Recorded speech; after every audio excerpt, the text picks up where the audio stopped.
In this video, I'm going to show you how to unenroll in Google Classroom.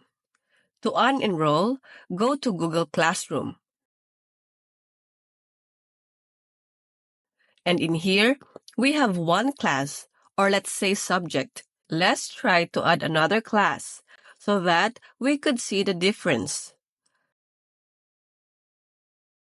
So, we have two classes now. To unenroll, select the class and click the three dots here.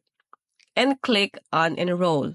A pop-up box will remind you that you will be removed from the class, and all your files will remain in your Google Drive. Click again on Enroll here. And that's it. You have only one class left.